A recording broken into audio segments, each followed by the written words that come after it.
चिलचिलाती धूप में आप सब यहाँ आए, आपका मैं बहुत आभारी हूँ। नमस्कार। देवरिया से दिल्ली की जो यात्रा है, ये किसानों की मदद करने की यात्रा है।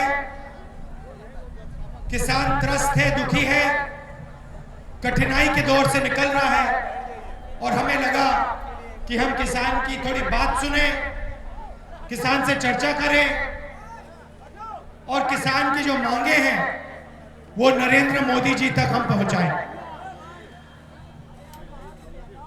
प्रोग्राम में पहले किसान बोलते हैं, 5-6 लोग अपने सुझाव, अपने विचार, अपने सवाल रखते हैं। बीच में मैं भी 2-3 शब्द कह देता हूं और फिर अंत में मैं अपनी बात रख देता हूं। तो चलिए शुरू करते हैं। आप शुरू कीजिए। क्या नाम था आपका? मेरा नाम बोलना चाहते हैं कि जो हमारे किसान क्रेडिट कार्ड बनते हैं उसमें जो बैंक द्वारा जो है धनराशि काट ली जाती है, उससे जो है हमें तो दैवीय आपदा का पैसा मिलता है, तो ये क्यों नहीं देती गवर्नमेंट? पेंशन का जो पैसा कटता है? नहीं, ये जो हमारे फसल का बीमा जो सॉरी पेंशन नहीं, बीमा का जो पैसा कटता है, किस्त कटती है ना हमारी। हाँ, तो वो किस्त कटती है, तो उसका जो अगर दैवीय आपदा में हमारी फसल जाती है या मर जाती है तो उसका पैसा का भुगतान क्यों नहीं देते? क्योंकि बीमा का पैसा अफसर तय करते हैं, ब्यूरोक्रेट्स तय करते हैं कि आपका कितना नुकसान हुआ, और अगर वो 50% से कम होता है तो वो आपको मिलता नहीं। मगर सच्चाई ये है कि चाहे आपका 60% हो, 70% हो, 80% हो या 40%, भ्रष्टाचार के कारण आपका जो बीमा का पैसा है वो आपसे छीनकर अफसरों को और उद्योगपतियों को दिया जाता है। ये सच्चाई है। ये पूरे देश में प्रॉब्लम है, ये सिर्फ उत्तर प्रदेश में प्रॉब्लम नहीं है और इसके लिए सोचना पड़ेगा। मेरे दिमाग में एक सवाल है, अगर आप बीमा का पैसा दे रहे हो तो फिर आपको अगर 50% से कम नुकसान हुआ तब भी आपको पैसा मिलना चाहिए। जितना नुकसान आपका हुआ उतना पैसा मिलना चाहिए। मेरी सोच ये है। और कुछ आप कहना चाहते हैं? और कुछ कहना चाहते हैं, हमारे यहाँ कोई सिंचाई का कोई साधन नहीं है, ना तो बम्बा है, टेल में बम्बा है, लेकिन आज तक वहाँ तक पानी नहीं पहुँचा है। आज तक टेल तक पानी वहाँ तक पहुँचा है नहीं। सफाई करा दी जाती है, बस उसके बाद छोड़ दिया जाता है, पानी नहीं आता। कितना खेत है आपका? हमारे पास 8 बीघा है जमीन। कितने बच्चे हैं? हमारे 3 बच्चे हैं और 2 लड़कियां हैं। और वो क्या कर रहे हैं? पढ़ रहे हैं? जी, पढ़ाई हो रही है उनकी? क्या हो रहा है? जो बच्चे पढ़ते हैं। कहाँ पढ़ते हैं? एक इंटर कॉलेज में पढ़ता है और 2 बच्चे छोटे हैं तो पढ़ते हैं गाँव। अच्छा, वो क्या करना चाहता है? अब पढ़ने के बाद क्या व्यवस्था होगी आगे, इतनी बड़ी व्यवस्था तो हमारे पास है नहीं कि जो हम बहुत बड़ा धनवान बना या पूंजीपति के पढ़ा के ज़्यादा बड़ा इंजीनियर बना। इतने बड़े आदमी नहीं, छोटे किसान हैं। मगर ये आपका हक नहीं है कि आपके बच्चे को भी सही शिक्षा मिले? आपका बच्चा भी अगर इंजीनियर बनना चाहे, डॉक्टर बनना चाहे, लॉयर बनना चाहे, तो ये आपका हक भी तो होना चाहिए। होना तो चाहिए, लेकिन आप हमारे पास होता नहीं, धन नहीं है ना, तो कहीं पे अगर व्यवस्था हो। अगर नहीं, ये आप गलत कह रहे हैं। धन है मगर धन आप तक नहीं पहुंचाया जाता है। देखिए, पिछले आपने धन की बात की तो मैं आपको धन की बात कर देता हूं। पिछले 2.5 सालों में जी नरेंद्र मोदी जी ने 1,10,000 करोड़ रुपए कर्जा माफ किया है। मतलब जितना पैसा कांग्रेस पार्टी मनरेगा में 3 साल में डालती थी, उतना पैसा नरेंद्र मोदी जी ने हिंदुस्तान के सबसे बड़े 12-15 उद्योगपतियों का माफ किया है। अब बात समझिए, पेट्रोल का दाम यूपीए के समय $140 प्रति बैरल हुआ करता था इंटरनेशनल मार्केट पे। आज वही दाम $40 पे आ गया है। मतलब हर बैरल पे $100 बचता है, तकरीबन 6,000 रुपए। मोदी जी की तिजोरी में हजारों करोड़ रुपए पड़ा हुआ है, हजारों करोड़ रुपए। 2 साल में चुप्पे चुप्पे, आपको याद होगा जब हमने कर्जा माफ किया था 2008 में, हमने पब्लिक मीटिंग में, स्टेज में, सब जगह आपसे कहा था कि देखो 70,000 करोड़ रुपए हम माफ कर रहे हैं। हमने छुप कर तो नहीं किया था ना, याद है आपको? हमने मीटिंग की, प्रधानमंत्री ने की, सोनिया जी ने की, सब नेताओं ने की, कहा कि हमने 70,000 करोड़ रुपए माफ किया। मोदी जी ने उससे ज्यादा पैसा माफ किया है पिछले 2 सालों में, मगर एक मीटिंग में उन्होंने ये बोला नहीं, एक मीटिंग में नहीं बोला। क्यों? क्योंकि 12 लोगों का माफ किया है, आपका माफ नहीं किया है। और जो आपका बच्चा जिसको लॉयर बनना चाहिए, इंजीनियर बनना चाहिए, डॉक्टर बनना चाहिए, अगर वही पैसा जो उन्होंने 12 उद्योगपतियों को दिया, अगर वही पैसा आप जैसे किसान को दिया जाए, तो हिंदुस्तान में लाखों करोड़ों किसान के बच्चे और बेटी इंजीनियर, डॉक्टर, लॉयर बन सकते। मगर जो हमारी सरकार है वो नरेगा को बंद करती है, किसान को सही दाम नहीं देती है, बोनस हटा देती है। अगर कर्जे माफ की बात होती है तो एक उस पे शब्द नहीं कहती। मैं चाहता हूं कि जो हिंदुस्तान की सरकार की तिजोरी में है वो आपको भी मिले, आप सबको मिले, और आपके बच्चे सपना देख पाए। गरीब किसान के बच्चे को लगना चाहिए कि भाई अगर मैं बनना चाहता हूं तो मैं इंजीनियर, डॉक्टर, पायलट, जो भी मैं बनना चाहता हूं मैं बन सकूं। अगर हम आपकी जिंदगी एक पीढ़ी में नहीं बदल सकते हैं तो फिर हमारा क्या फायदा, हम यहां क्यों खड़े हैं? और कुछ कहना चाहते हैं? नमस्कार, मैं ब्रजकिशोर दीक्षित ग्राम तेजपुर से आया हुआ हूँ। सर, पिछले साल यहाँ पर ओलावृष्टि के नाम से किसानों को चेकें वितरित की गई, उनकी फोटो कॉपी में लेकर आया हूँ। मुझे दिखाएंगे जी। और बहुत चेकें किसानों को ने घर में रखी हैं सर। इनका पैसा अभी तक सर हमारे खातों पर नहीं आया, बैंक ने वापस कर दी चेकें। और जब मैं तहसीलदार जी के पास जाता हूँ या एसडीएम महोदय के पास जाता हूँ तो वो बड़ा दुत्कार कर भगाते हैं हम सब लोगों को, कहते हैं कि अभी पैसा नहीं है, आप भाग जाओ। सर, अभी आप कह रहे थे आप अपने बच्चों को क्या बनाना चाहते हैं।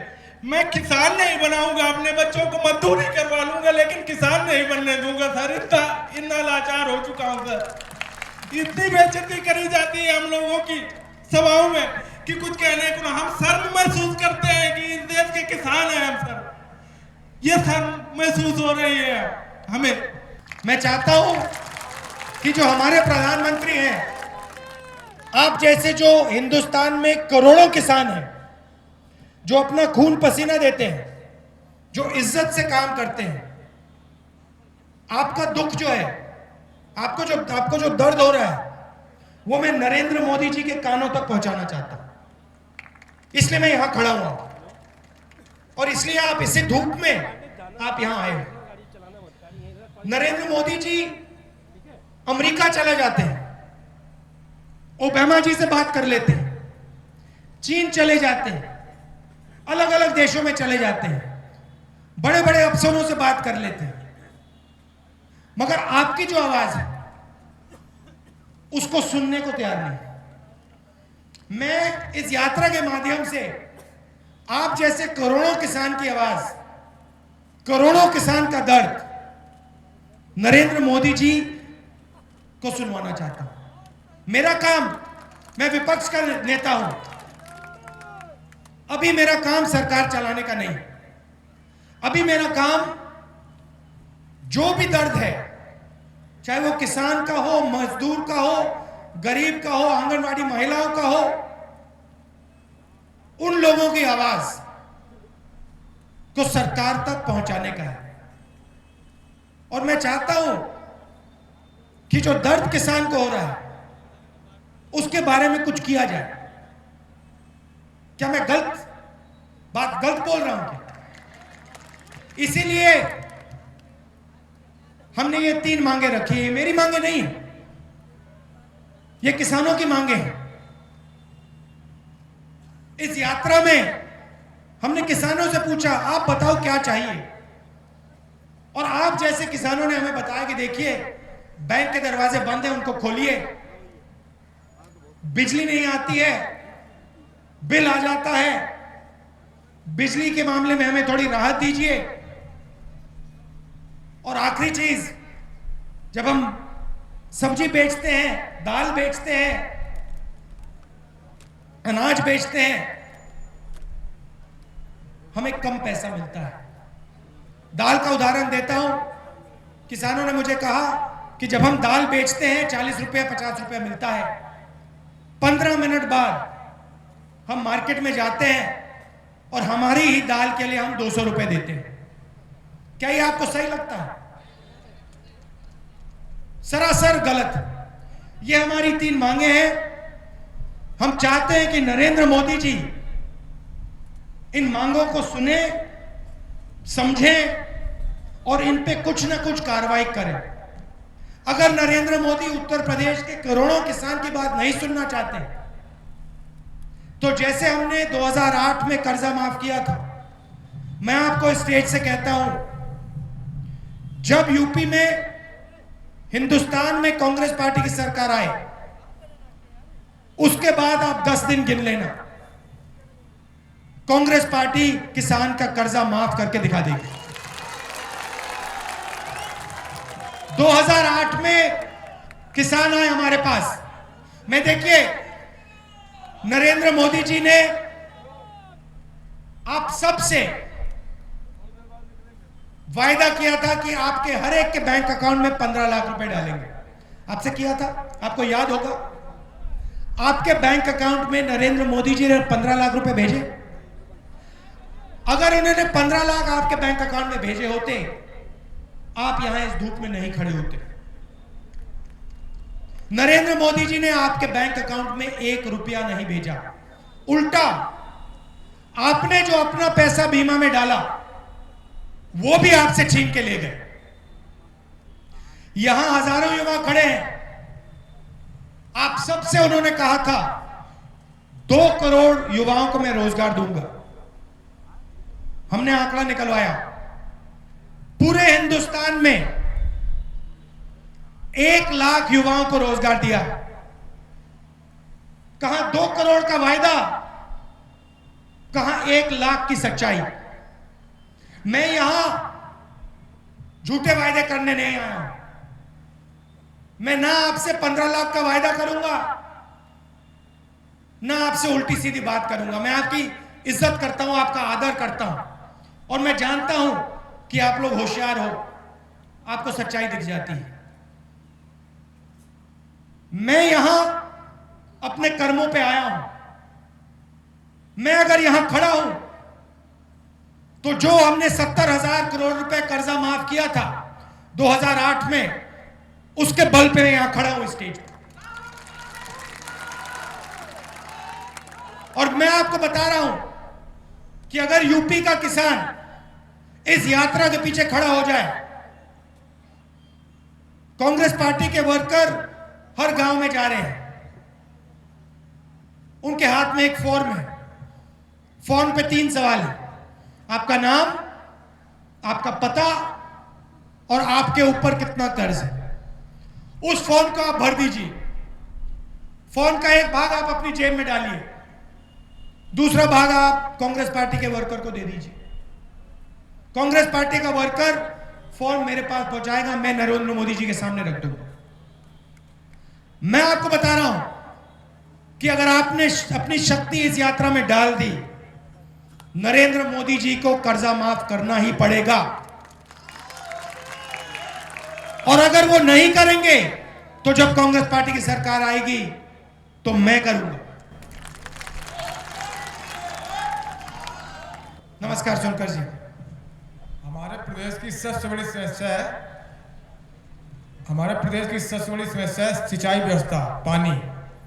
उत्तर प्रदेश में एक तो प्रकृति की मार, जो ऊपर से बारिश नहीं होती है, नीचे की मार ये है कि नहर बंगों में टेल में पानी नहीं आता है। दूसरे की जो है उत्तर प्रदेश में सौतेला व्यवहार किया जाता है कि 2-3 जिले हैं, सैफई, कन्नौज, मैनपुरी जैसे जिलों में 24 घंटा बिजली रहती है, हमें 5 घंटे बिजली मिलती है और 5 घंटे में 2 घंटे जो है ठीक करने में चली जाती है।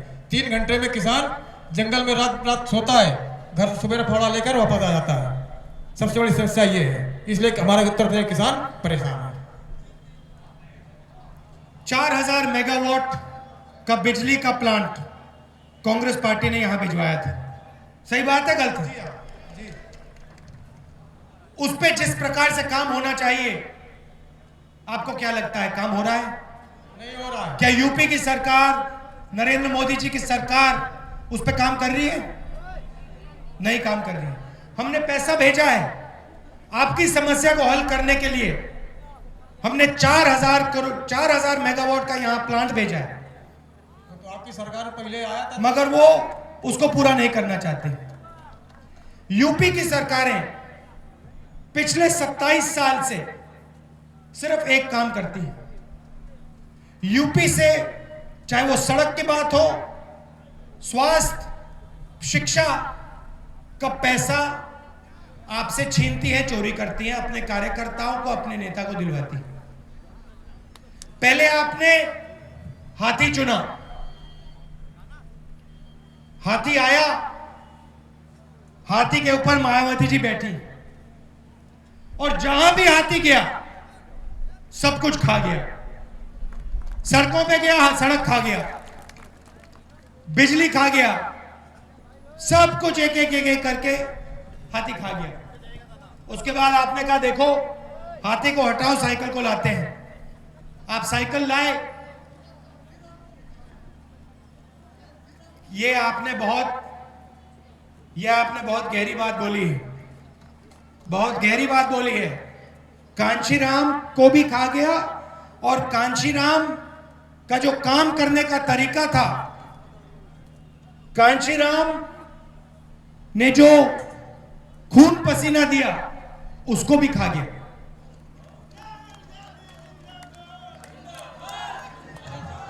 अब फिर आई साइकिल, साइकिल पे आपने युवा नेता बैठाए, युवा नेताजी बैठे और उन्होंने पेडल मारना शुरू किया। पेडल मारा, पहिया नहीं घूमा, पहिया वहीं का वहीं।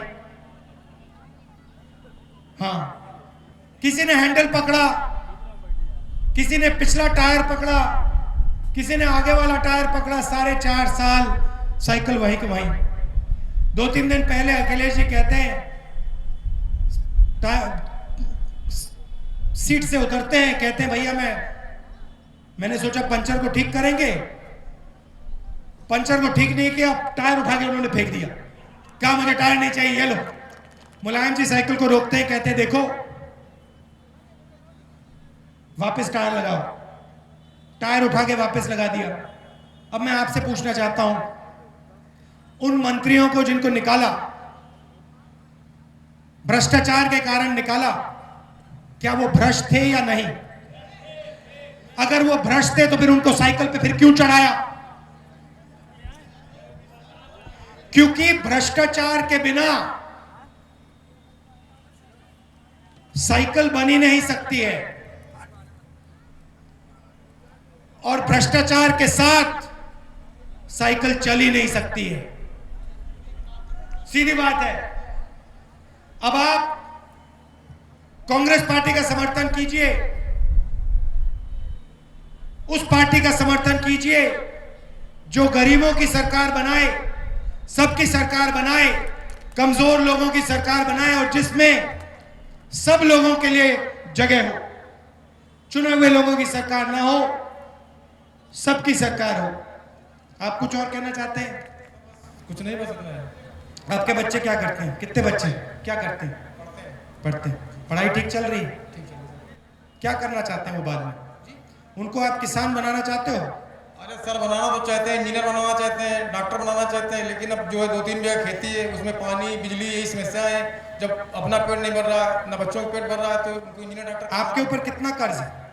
हमारे ऊपर जो है क्या कहते हैं 30,000 रुपये कर्ज है। 30,000 रुपए कर्ज जी उसको माफ होना चाहिए। जी हाँ अगर बड़े उद्योगपति का कर्ज माफ हो सकता है जी तो आपका भी होना चाहिए। जी। यही बात मैं कह रहा हूं। धन्यवाद। घाटमपुर की धरती पर किसानों के मसीहा एवं मजदूरों के मसीहा राहुल जी का हार्दिक अभिनंदन सर्वप्रथम मैं करना चाहूँगा, जो हमारे बीच में ऐसी कड़ी धूप में हम लोगों का दुख दर्द बांटने के लिए आए। एकमात्र भारतवर्ष में मैंने पहली बार अपने जीवन में ऐसा नेता देखा जिसने किसानों के लिए पहली बार कुछ सोचा।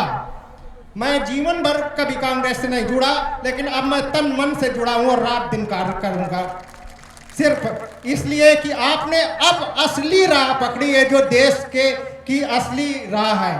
गांव की राह जहां से पूरा लोकतंत्र बनता है। राहुल जी को आज किसानों की दरिद्रता का कारण है, दीनता का कारण है, जिसके लिए किसान आत्महत्या कर रहा है, बैंकों से कर्ज ले रहा है और ये कर्ज माफी की नौबत आ रही है।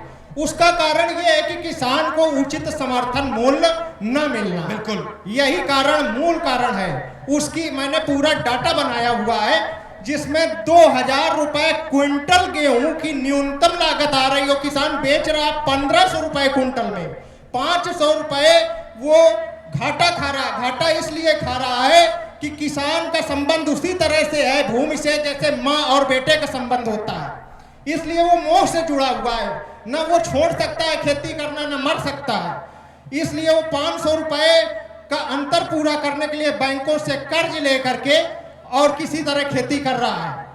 जब तक किसान को दोगुना लागत मूल्य काट करके लागत मूल्य का दोगुना नहीं मिलेगा, तब तक वो कैसे बच्चों को पढ़ाएगा, कैसे वो शिक्षा दीक्षा दे पाएगा अपने बच्चों को, कैसे इलाज कराएगा, कैसे घर का चूल्हा जलेगा।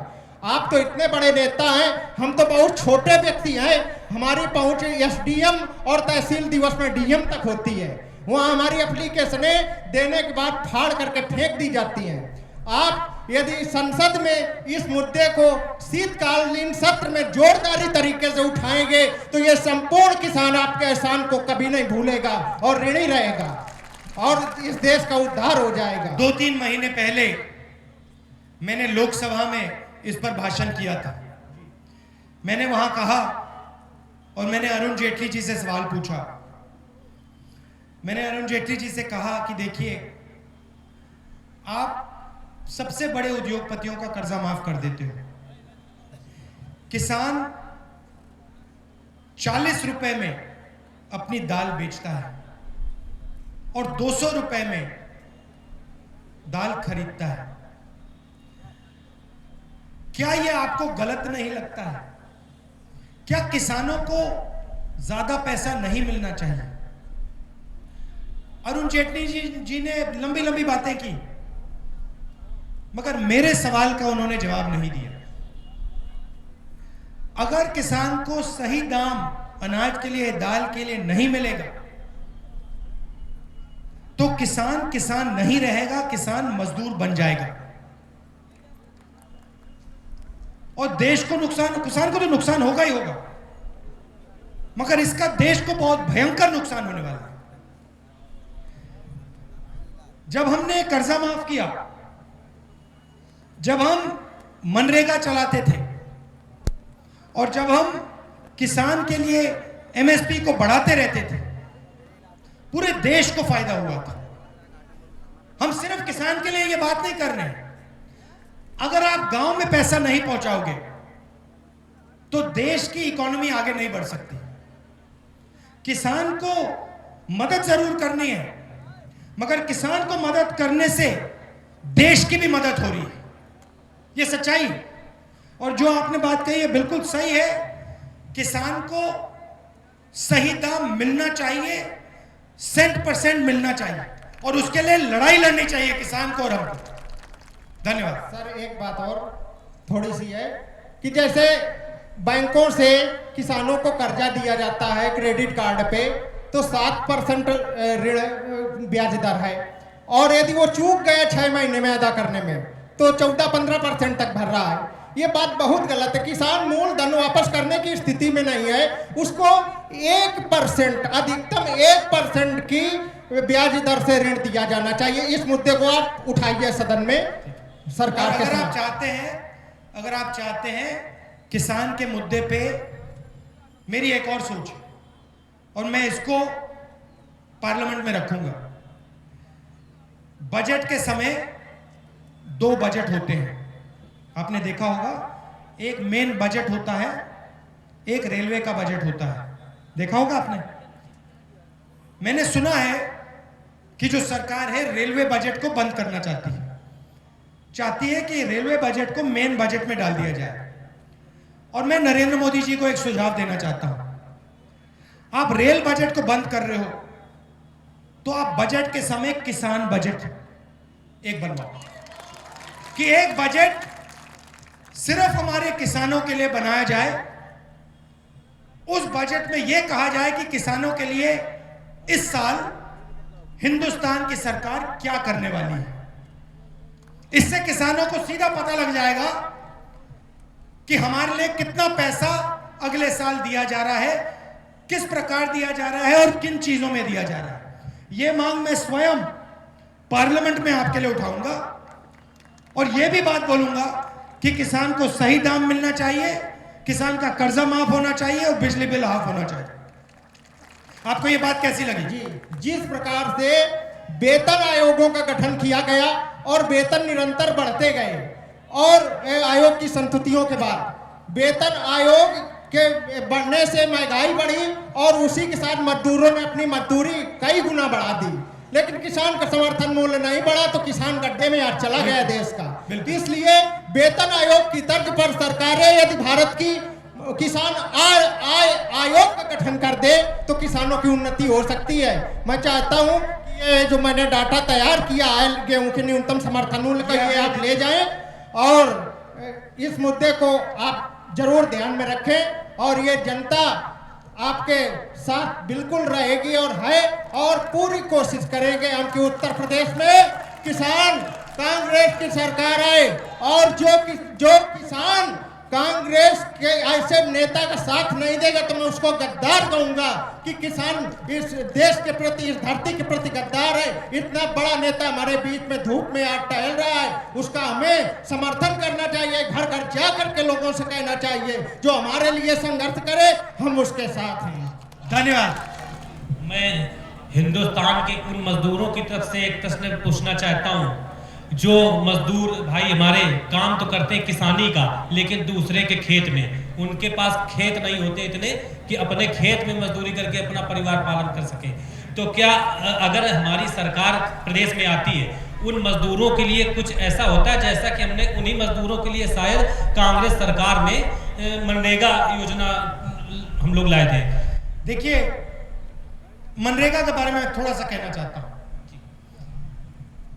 जब हमने किसान की मदद की थी, किसान कर्जा माफ किया, एमएसपी बढ़ाई, अलग अलग काम किया था, हमने मजदूर की भी मदद की थी, और हिंदुस्तान में करोड़ों मजदूरों को फायदा मिला, मनरेगा से फायदा मिला। नरेंद्र मोदी जी ने पार्लियामेंट में अपने भाषण में कहा कि मनरेगा से बेकार प्रोग्राम नहीं हो सकता। उन्होंने कहा कि मैं इस प्रोग्राम को बंद इसलिए नहीं कर रहा हूं क्योंकि मैं चाहता हूं कि सब लोग कांग्रेस की गलतियों को पहचाने।